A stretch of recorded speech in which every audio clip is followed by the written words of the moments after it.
नमस्ते सदा वत्सले मातृभूमि। अब जैसे जैसे सरकारें बदलती जा रही हैं, जब सरकारें बदलने से मतलब है कि सरकार जो बनी हुई सरकार थी और बनी हुई सरकार गिर गई किसी कारणवश, विधायक इधर से उधर चले गए, भाग गए, बहुत सारे घटनाएं हो गई। इसके अतिरिक्त मुख्यमंत्री मुख्यमंत्री तो हम सब जानते हैं कि मुख्यमंत्री की सलाह पर ही बाकी मंत्रिपरिषद का गठन होता है। प्रक्रिया तो ये है कि सरकार सदैव गवर्नर की रहती है। सरकार बिना मतलब कोई भी सरकार बिना सरकार के हो ही नहीं सकता। तो सरकार गवर्नर की होती, लेकिन गवर्नर अपना काउंसिल ऑफ मिनिस्टर चुनता है और गवर्नर अपना काउंसिल ऑफ मिनिस्टर चुनता है। वो इलेक्शन का एक माध्यम है, पूरा साधन है। वहाँ से चुनकर आता है, विधानसभा में जाता है। विधानसभा में 50% से ऊपर बहुमत रखने वाला व्यक्ति क्लेम करता है, या जो क्लेम करता है उसको गवर्नर स्वीकार कर लेता है। तो फिर उसको सिद्ध करना होता है कि उसके पास कितना है। जिस समय मुख्यमंत्री ये बात सिद्ध कर लेता है कि भाई हमारे पास इतना मेजॉरिटी है, तो वो मुख्यमंत्री हो जाता है। उसकी उसकी एडवाइस पर बाकी मंत्रिपरिषद का गठन भी गवर्नर कर लेता है। किसके लिए? अपने लिए। अब सवाल यहाँ पर यह है कि मुख्यमंत्री जिसकी रिकमेंडेशन पर बाकी मंत्रियों का गठन हुआ था, अगर कोई मंत्री उस पर आदेश दे देता है, तो दो तीन सिचुएशनें हैं जिनको समझने की कोशिश करते हैं, क्योंकि मुंबई हाईकोर्ट ने उस पर जवाब दिया है। सवाल पहला ये है कि सरकार बनी, मुख्यमंत्री बना, मुख्यमंत्री के ने विभाग बांट दिए, कोई प्रभारी मंत्री बना, उस प्रभारी मंत्री ने कोई आदेश कर दिया। उस आदेश को जब मुख्यमंत्री को पता लगा तो मुख्यमंत्री ने उसको क्वैश कर दिया। तो जो आदेश जारी हो चुका है, जिसका गजट हो चुका है, जो सर्कुलेट हो चुका है, जिस पर कार्रवाई शुरू हो चुकी है, उसको क्या मुख्यमंत्री को क्वैश करने का अधिकार है? और अगर मुख्यमंत्री क्वैश करता है तो उसके क्या रिपरकशन होंगे, उसके क्या परिणाम होंगे? एक तो ये सिचुएशन है। दूसरी सिचुएशन ये है कि सरकार थी, जैसे उद्धव ठाकरे की सरकार थी, सरकार ने कोई निर्णय लिया, सरकार के किसी प्रभारी मंत्री ने कोई आदेश दिया अपने मंत्रालय में। अब सरकार बदल गई, तो जो नई सरकार आई, उस नई सरकार को क्या पुरानी सरकार के आदेश को क्वैश करने का अधिकार है, या पुराने मंत्रिपरिषद के मंत्री के आदेश को नई सरकार के मुख्यमंत्री को क्वैश करने का अधिकार है? ये मामला बिल्कुल वैसे ही समझने की कोशिश करते हैं कि जब उद्धव ठाकरे की सरकार थी, उनका पूरा मंत्रालय था, मंत्रालय ने के मंत्री ने कोई आदेश कर दिया, उस आदेश के बाद उद्धव ठाकरे शिंदे की सरकार बन गई, और जब एकनाथ शिंदे की सरकार बनी तो लंबे समय तक दो ही मंत्री थे, यानी कि मुख्यमंत्री और एक उप मुख्यमंत्री। तो मुख्यमंत्री और उप मुख्यमंत्री ही सब कुछ थे। अब सवाल ये आता है कि पिछली सरकार में जो आदेश हुए थे, चाहे किसी प्रभारी मंत्री ने किया था, अब जो मुख्यमंत्री बैठे हैं, अब जो उप मुख्यमंत्री बैठे हैं, क्या उनको ये अधिकार है कि वो पिछले वाले आदेश को क्वैश कर दें? मामला हाई कोर्ट पहुंचा। ये मुंबई हाई कोर्ट के नागपुर बेंच का मामला है। ऑनरेबल जस्टिस विनय जोशी, ऑनरेबल जस्टिस वाल्मीकि ऐसे मेनेजिस, ये दो जजेस हैं। मामला क्या है, पहले वो समझने की कोशिश करते हैं। कोऑपरेटिव सोसाइटी की हम सब जानते हैं, कोऑपरेटिव सोसाइटी अपनी बैंकें खोलता है। कोऑपरेटिव सोसाइटी भारत में एक बड़ा रोल प्ले करता है।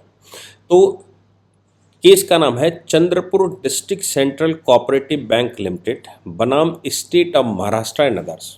तो ये कोऑपरेटिव सोसाइटी है, उन कोऑपरेटिव सोसाइटियों ने अपनी बैंकें खोल रखी हैं। चंद्रपुर के अंदर, चंद्रपुर डिस्ट्रिक्ट में सेंट्रल कोऑपरेटिव सोसाइटी की 100 से ऊपर बैंकें हैं। उन बैंकों में कुछ पद रिक्त हैं। उन रिक्त पदों को भरने के लिए प्रभारी मंत्री ने, जो कोऑपरेटिव सोसाइटी का मिनिस्टर है, उस मिनिस्टर ने आदेश कर दिए कि भाई आप उसको भर लीजिए। 93 ब्रांचेस हैं, उनमें आप भर लीजिए। उसका रिक्रूटमेंट शुरू हो गया 2021 में। जब उसका रिक्रूटमेंट शुरू हो गया तो उस रिक्रूटमेंट की प्रक्रिया शुरू होने के बाद अब मुख्यमंत्री ने उस आदेश को क्वैश कर दिया और कहा कि नहीं, ये कोऑपरेटिव सोसाइटी की जो वैकेंसी निकाली गई, कोऑपरेटिव सोसाइटी का जो सैंक्शन दिया गया है बैंकों में भरने का, वो सैंक्शन स्वीकार नहीं है, उसको कैंसिल किया जाता है। मामला नागपुर बेंच में चैलेंज हो गया। चंद्रपुर डिस्ट्रिक्ट कोऑपरेटिव सोसाइटी के द्वारा। निश्चित बात है डिस्ट्रिक्ट कोऑपरेटिव सोसाइटी जो बनी हुई है वो इनकी नहीं होगी, मतलब ये जो नई सरकार बनी है उसकी नहीं होगी, पुरानी सरकार की सेटिंग वाली होगी। तो फिर नई सरकार ने उस पर रोक लगा दी कि भाई हम अपने हिसाब से करेंगे, जब हम बताएंगे तब करना है, और कैसे करना है, पूरे प्रदेश में करना है, छोटे प्रदेश में करना है, एरिया में करना है, कमिश्नरी में करना है, जो भी उनका मंतव्य रहा हो। लेकिन वो कुल मिलाकर क्वैश हो गया, तो हाई कोर्ट में पहुंच गया। हाई कोर्ट के सामने अब सवाल ये है, क्या मुख्यमंत्री इसको क्वैश कर सकते हैं, या सरकार जिसको बनाए उसको क्या सब्सिक्वेंटली क्वैश किया जा सकता है? अब इस पर 2-3 बातें सोचने की आवश्यकता है। आपको याद होगा कि 1975 में इमरजेंसी इंदिरा गांधी ने लगाई थी। उस इमरजेंसी को राजनारायण ने चैलेंज कर दिया था और ये कहा था ये इमरजेंसी ठीक नहीं है, ये प्रधानमंत्री को लगाने का अधिकार नहीं है। और प्रधानमंत्री ने इमरजेंसी भी क्यों लगाई थी? इमरजेंसी इसलिए लगा दी थी क्योंकि प्रधानमंत्री ने जो चुनाव लड़ा था अमेठी से, उस रायबरेली से, वो चुनाव उनका चैलेंज हो गया था और ये कहा गया था कि गाय और बछड़ा, क्योंकि कांग्रेस में बहुत बड़ा झगड़ा चल गया था, तो कांग्रेस का चुनाव चिन्ह नया आ गया था, तो गाय बछड़ा उनका चुनाव चिन्ह हुआ करता था। गाय बछड़ा चुनाव चिन्ह लोगों की मानसिक भावनाओं को, चूंकि देहाती एरिया है उत्तर प्रदेश, इसलिए लोगों की भावनाओं को स्वतः स्वाभाविक कर गया, प्रभावित कर गया, इसलिए ये सही वोटिंग नहीं हुई। दूसरा, इंदिरा गांधी का जो रिप्रेजेंटेटिव था, यानी कि जो वोटिंग बूथ के अंदर, वो उनका एक सचिव था, तो ये चैलेंज हो गया कि भाई अब सरकारी सचिव कैसे हो सकता है कि वो आईएएस का सबका बाप है, तो यहाँ डिस्ट्रिक्ट मजिस्ट्रेट तो उसके अंडर में ही रहता है, डिस्ट्रिक्ट मजिस्ट्रेट कुछ भी कर सकता है।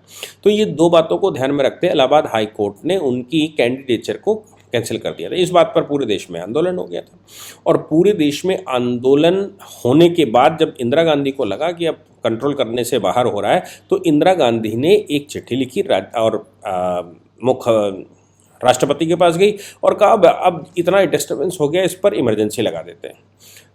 राष्ट्रपति ने इमरजेंसी घोषित कर दी। इमरजेंसी घोषित होगी तो आप समझ सकते हैं कि उस इमरजेंसी में सारी पावर केंद्र सरकार के पास चलेगी, राज्यों को मतलब कुछ नहीं हो गया, कोई जुडिशल ऑर्डर नहीं हो सकता, बहुत कुछ हो गया, और किसी के फंडामेंटल राइट नहीं अब रहेगा। सुप्रीम कोर्ट में वो चैलेंज हुआ। सुप्रीम कोर्ट ने कहा कि काउंसिल ऑफ मिनिस्टर का जो डिसीजन है, वो यहाँ पर जो वर्णन है वो काउंसिल ऑफ मिनिस्टर है, चीफ मिनिस्टर या प्राइम मिनिस्टर नहीं है। यानी कि प्राइम मिनिस्टर खुद में पूरा काउंसिल ऑफ मिनिस्टर नहीं हो सकता। काउंसिल ऑफ मिनिस्टर का मतलब है सारे मंत्रियों के द्वारा जो बैठक होगी, उस बैठक के द्वारा सारे मंत्रियों का निर्णय होना चाहिए। अब ये चूंकि इंदिरा गांधी का निर्णय था, ना ही कैबिनेट का निर्णय था, ना ही मंत्रिपरिषद का निर्णय था, केवल इंदिरा गांधी, तो उन्होंने कहा था इंदिरा गांधी खुद में काउंसिल ऑफ मिनिस्टर नहीं है। काउंसिल ऑफ मिनिस्टर का मतलब सब है, इसलिए इंदिरा गांधी के द्वारा लगाई गई इमरजेंसी भी इलीगल है। सवाल यहाँ से उठाना शुरू करते हैं। अब सवाल ये पैदा होता है कि एकनाथ शिंदे जो कि मुख्यमंत्री हैं और पहले मंत्रिपरिषद ने 2021 का कोई ऑर्डर किया था, तो 2021 का ऑर्डर का मतलब ये हो गया कि वो ऑर्डर तो निश्चित रूप से उद्धव ठाकरे सरकार के किसी मंत्री ने किया होगा।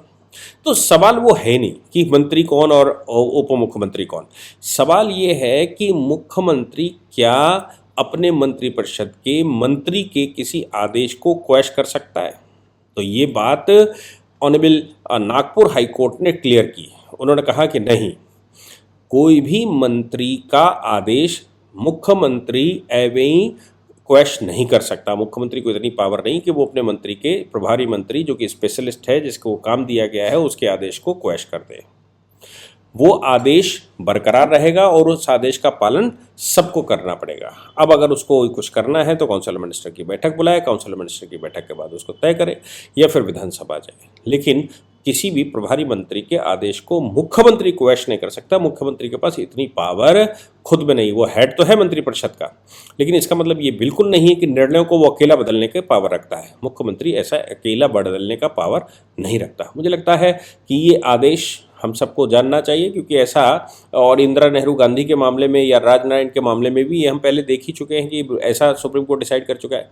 तो ये बात मुझे लगा कि बड़े अच्छे समय पर आई है। एकनाथ शिंदे को ऐसा क्वैश करने का राइट नहीं है जो पुरानी मंत्रिपरिषद का डिसीजन हो या जो पुराने मंत्री ने डिसीजन दिया हो। ऐसा मुंबई हाई कोर्ट की नागपुर बेंच ने डिसाइड किया। जय हिंद, जय भारत, वंदे मातरम।